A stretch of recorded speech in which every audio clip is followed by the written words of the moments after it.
Firstly, I'm just going to put some flour on a plate, because for breading the scallops, it's the typical 3-stage process: flour, egg, breadcrumbs.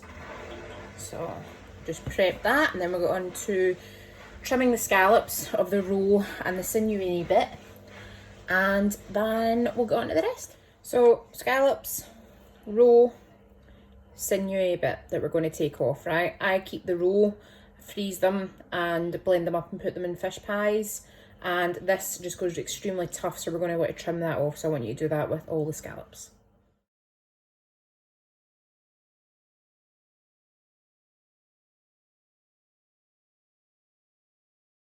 There we go, nice scallops. We're going to put them through the flour, and this I just add into my tub, and I'll be making a fish pie soon because that's me got that full of roe. Next, I'm going to crack the eggs into a bowl and whisk them up, and also spread the breadcrumbs onto a plate as well. So it's going to be scallop, tossing flour into the whisked eggs, into the breadcrumbs. So whisk the egg, put breadcrumbs onto a plate, and I'm going to season that with a little bit of salt and just toss that through. And before we go on to breading them, get yourself a pot and fill it up with vegetable oil and stick that on to a high heat. What we're going to do now is bread your scallops ready for the oil. So flour, egg, breadcrumbs. And if you want, you can do that process a second time to make sure that they're fully coated. So a little bit more flour, egg, and breadcrumbs. Just ensure you've got a nice thick coating. And then add them onto a plate whilst we're waiting the oil heating up, and we're going to go into the tartar sauce as well.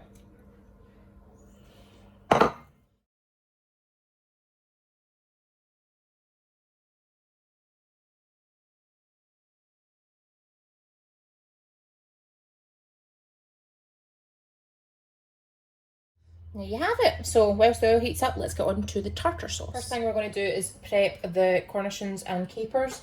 I like mine quite chunky, so I've obviously got quite a lot. What's that? 2, 4, 6, 8, say 10, because that one doesn't count. I'll eat it. And about probably a teaspoon and a half of capers. So I'm just going to chop this up finely and add this into a dish.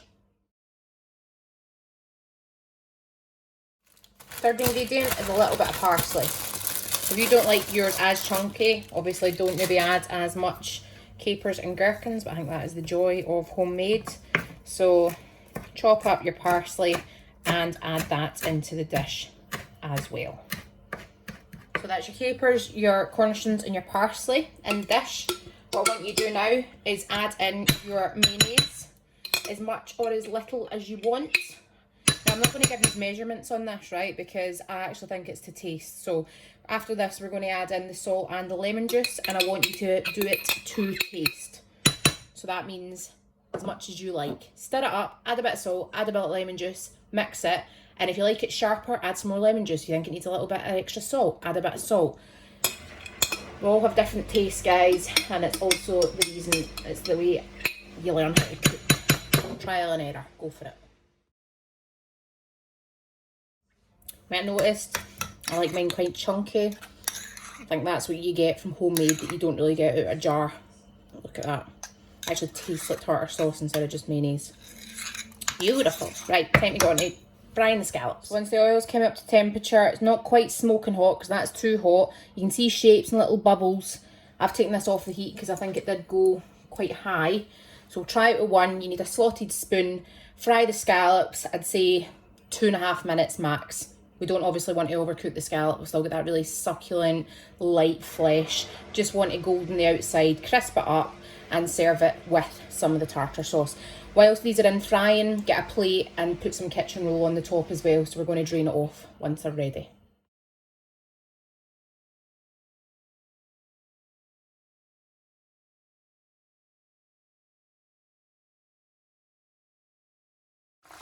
That's us at 2.5 minutes. Just nicely golden. Take them out, drain them on your kitchen roll. And how beautiful are they?